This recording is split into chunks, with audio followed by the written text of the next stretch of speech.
Þetta er verkefni 22 á blaðsíðu D9, 22 tilvísanir. Ég er búin að búa til nýja stíla og setja á textan. Hérna er texti 1. Sjáu það hérna á hómflipanum.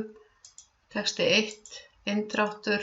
Texti 1 kemur á eftir eindregna textanum.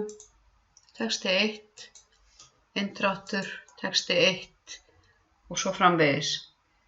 Nú ætlum við að setja 3 neðanmálsgreinar og breyta stíl neðanmálsgreinanna. Þá staðsetji ég ykkur hér fyrir aftan punktinn og farið í references, insert footnote.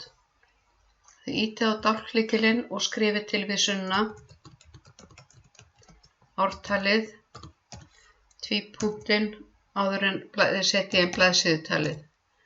Nú ætla ég að breyta stíl neðanmálsgreinanna, þannig að ég fer hérna í home, í öruna niður og það er sennilega ekki hérna í listanum footnote text.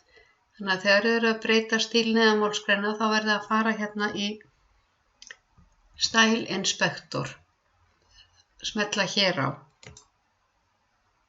Style Inspector. Og fara í öruna hér og Modify.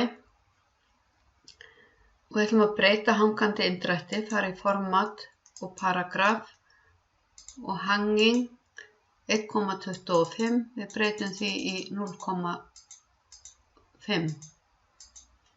Svona.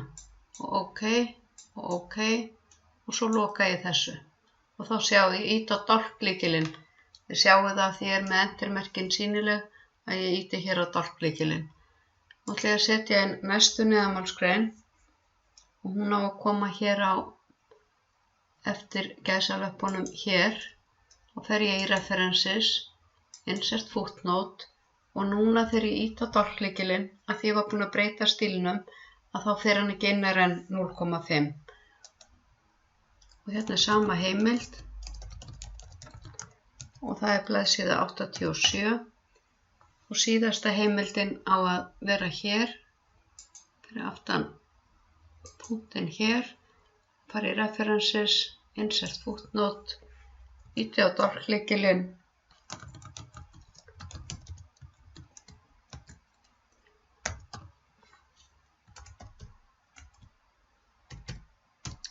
og þá kemur þetta svona. Ég var búin að setja haus á skjalið og setja sjálfvirkt blaðsíðunúmer og nú ætla ég að skoða þetta í prentskoðun. Ég get annarkvort farið hérna fremstu síðuna. Get ég farið hérna í File og Print og hérna eru fyrstu 2 síðurnar og hérna er 3. síðan. Og ég vista skjalið.